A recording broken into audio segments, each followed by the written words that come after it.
Good morning to everyone. आज हम लोग स्टार्ट करने वाले हैं इनकम टैक्स। और इनकम टैक्स में टॉपिक रहेगा इनकम फ्रॉम सैलरी, ये चैप्टर की नेम है। और टॉपिक होगा computation of house rent allowances. HRA का कंप्यूटेशन किस तरह से करते हैं, कितना एग्जेम्प्टेड होती है, उस पर हम लोग थोड़ा सा डिस्कस करेंगे।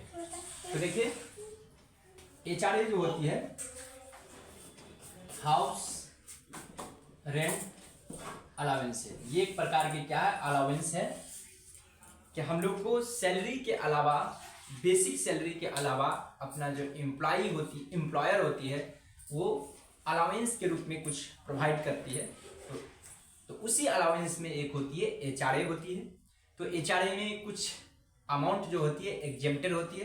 तो उस एग्जेम्प्टेड अमाउंट को हम लोग को कैलकुलेशन कैसे करनी है, आज हम लोग इस पर डिस्कस करते हैं। तो सबसे पहले लिखेंगे कंप्यूटेशन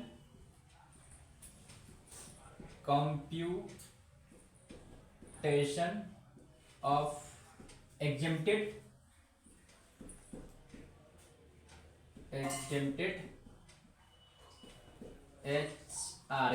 एचआरए बोले तो हाउस रेंट अलाउंस, ठीक है। ये आती है अंडर सेक्शन 10(13)(a), मतलब ये जो आती है धारा 10(13)(a) के अकॉर्डिंग। बात इसमें आ रही है। थोड़ा एक बार मैं कैमरा देख ले रहा हूँ कि आप लोगों तक ये क्लियर जा रही है। तो आई होप कि आप लोग शायद क्लियर देख पा रहे होंगे। यहाँ से मैं जैसे देख रहा हूँ, और किसी प्रकार के इश्यू होगा तो आप लोग भी बताएंगे। तो देखिए, इसमें क्या होती है, इसमें 3 रूल्स होती है। List of the 3 will be exempted, जो तीनों में सबसे छोटा होगा। क्या समझे, list of the 3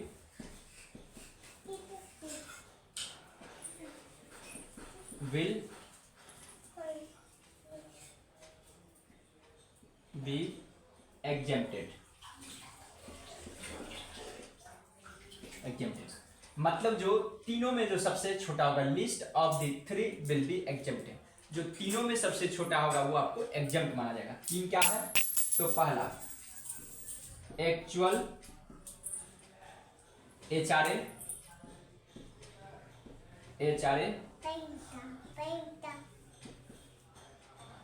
receipt, actual HRA receipt. दूसरा एक्चुअल एचआरए रिसिप्ट, और दूसरा होता है rent paid minus 10% of salary, 10% of salary. जो सैलरी होगा उसका 10%। यहाँ पे सैलरी में किन किन आइटमों को ऐड करेंगे उस पर भी डिस्कस करेंगे। पहले हम रूल्स पे चलते हैं। तीसरा होती है आपको 50% to 40% ऑफ सैलरी। जो सैलरी का क्या कहता है, 50% और 40% ऑफ सैलरी। मतलब ये कि सैलरी का या तो 50% और 40%। 50 बोले तो यदि मेट्रो सिटी में है, जैसे दिल्ली, कोलकाता, चेन्नई में यदि वो घर आपको सिचुएटेड है तो वहां पे उस सैलरी का 50%। यदि इसके अलावा कहीं पे भी यदि घर आपको मिला हुआ है तो वहां पे होगा आपको 40% ऑफ सैलरी। बात इसमें आ रही है, 10% ऑफ सैलरी। अब यहाँ पे हम लोग को समझना क्या है, पहले तो ये समझिए, इन 3 में जो लिस्ट होगा, इन 3 में जो सबसे छोटा होगा वो एग्जाम, जैसे हम एग्जाम, और जैसे एग्जाम्पल के तौर पे मैं एक अमाउंट यहाँ पे लिख दे रहा हूँ। ये कैलकुलेट करके सपोज डेट आपको आया 10,000, ठीक है। ये आपको आ गया 6,000, ठीक है। और ये आ गया आपको 7,000, ठीक है। मैं ऐसे मोटे तौर पे अपना एग्जाम्पल लिया हूँ, ये कंप्यूट करके मैं नहीं बता रहा हूँ, ये मान कर चलिए कंप्यूट करके इतना आया। इन 3 में जो सबसे छोटा होगा ये आपको हो गया 6,000, इसी को बोला जाएगा एग्जेम्प्ट। इसलिए मैंने क्या लिखवाया, list of the 3 will be exempted. तो इन तीनों में जो सबसे छोटा होगा 6,000। अब बात रहा कि टैक्सेबल एचआरए किसको बोलेंगे, तो उसके बाद निकालना पड़ता है taxable HRA is equal to जो एक्चुअल में मिला है, मतलब एक्चुअल जो है एक्चुअल HRA रिसिप्ट, मतलब जो आपको एक्चुअल में मिल रहा है वो मान के चलिए एक्चुअल में यहाँ पे कितना 10,000 हुआ, इसमें से लेस कर दी जाती है एग्जम्प्ट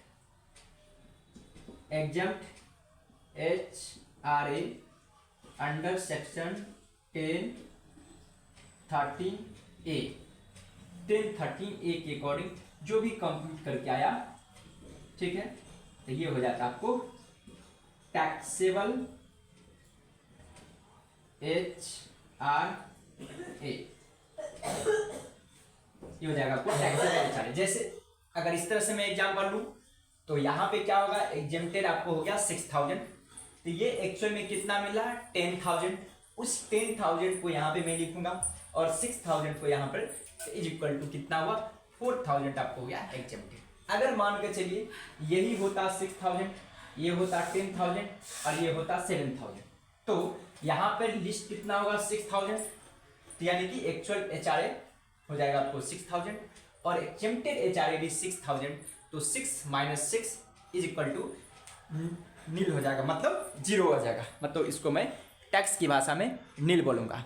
आई होप कि आप लोग यहाँ तक समझ गए होंगे। थोड़ा सा मैं अपना कैमरा को देखने चला गया था, तो मेरी समझ से आप लोग तक अच्छे से क्लियर दिखाई दे रहा होगा, तो मैं समझता हूँ कि आप लोग को यहाँ तक कॉन्सेप्ट क्लियर हो गया होगा। अब रहा बात, मैं अब थोड़ा बताने वाला हूँ यहाँ पे सैलरी में किन ऐसा आइटम है जिसको मैं इंक्लूड करूँगा, ठीक है। यहाँ पे जो कॉन्सेप्ट आया सैलरी, चूंकि यहाँ पे क्या है सैलरी का मीनिंग में अलग अलग आइटमें होती है HRA को कैलकुलेशन करने में। जब मुझे रेंट फ्री अकोमोडेशन की कंप्यूटेशन करनी पड़ती है तो वहाँ पे भी सैलरी का मीनिंग कुछ चेंज हो जाती है। ग्रेचुइटी का मैं कैलकुलेशन करूँगा तो वहाँ पे कुछ अलग होगा। तो बहुत सारी चीज़ें ऐसी होती है जिसमें हम लोग को क्या होती है कि मतलब समझना पड़ता है। तो देखिए सैलरी में इंक्लूड होगा, यहाँ पे नोट है, ठीक है, नोट में सैलरी में आपको इंक्लूड होगा, ठीक है, मतलब बेसिक सैलरी, ठीक है, DA as per term of employ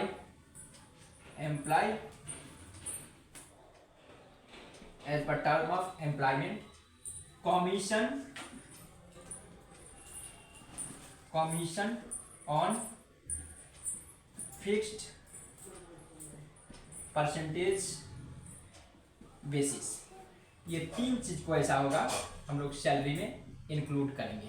क्या क्या समझे, एक तो होगा आपको बेसिक सैलरी, दूसरा क्या होगा आपको, ठीक ना, ये हो जाएगा सैलरी, ये हो जाएगा आपको सैलरी। क्या समझ में आपको आया, बेसिक सैलरी, उसके बाद DA as per term of employment, तीसरा होगा commission on fixed percentage basis. यदि क्वेश्चन में ओनली कमीशन दिया रहेगा तो उसको मैं ऐड नहीं करूंगा। आई होप कि आप लोग को यहाँ तक कंसेप्ट क्लियर हो गया होगा। मैं एक छोटा सा एग्जाम्पल लूंगा, ठीक है, ताकि आप लोग उस चीज को समझ पाएंगे कि किस तरह कंप्यूटेशन होता है। मैं एक क्वेश्चन खोज रहा हूँ, सर्च कर रहा हूँ और मैं यहाँ पे कॉन्सेप्ट क्लियर करवाऊंगा एक क्वेश्चन सॉल्व करके। ओके,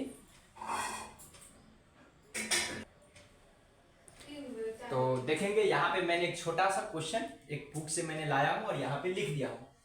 देखिए कहता है सैलरी आपको दिया है 1,92,000, HRA 48,000 है, DA आपको दिया हुआ 192,000, रेंट पेड कहता 60,000 है, हाउस सिचुएटेड इन दिल्ली, कहता घर जो है वो दिल्ली में सिचुएटेड है, स्थित है।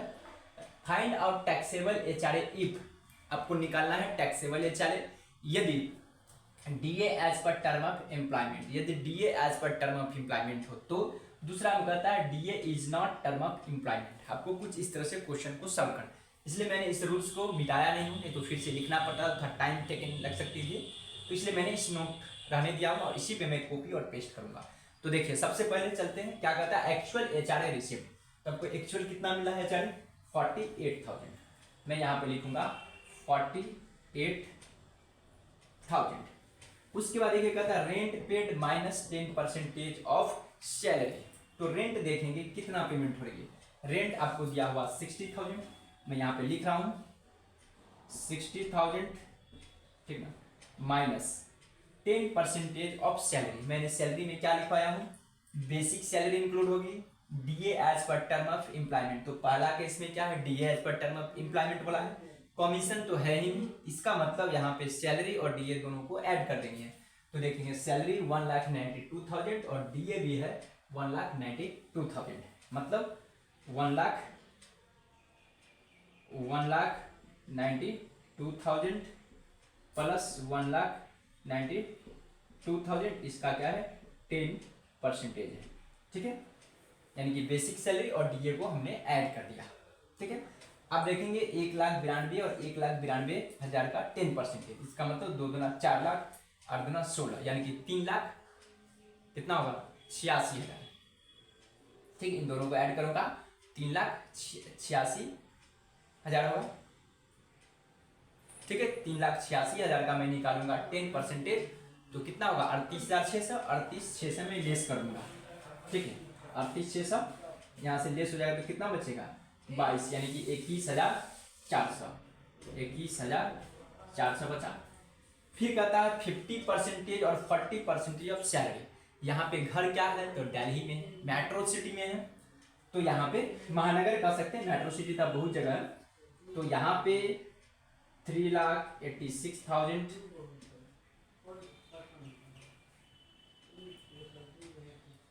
384 होगा यहाँ पे, 3,84,000 है।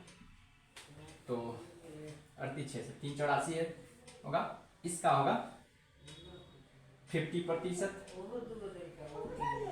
तो हो जाएगा 1,92,000, ठीक है। अब मुझे निकालना क्या है, टैक्सेबल HRA। तो देखिए taxable HRA, actual HRA receipt. तो एक्चुअल में हम लोग को कितना मिला है 48,000। एग्जेम्प्टेड कितना होगा, इन तीनों में सबसे छोटा 21,400, इसको लेस किया जाएगा तो कितना होगा 28, 27, यानी कि 26,600 आपको हो गया टैक्सेबल HRA। बातें समझ में आ रही है। अब दूसरा देखेंगे कॉन्सेप्ट क्या कहता है कि यदि वह DA as per term of employment नहीं होता तो देखिए क्या होता। दूसरा केस में एक्चुअल तो इतना ही रहता 48,000, 60,000 होता माइनस 1,92,000 का 10%, क्योंकि यहाँ पर हम लोग DA को इंक्लूड नहीं करते। तो क्या होता इसका 10%, 19,200, 19,200 लेस करते तो कितना होता 40,800।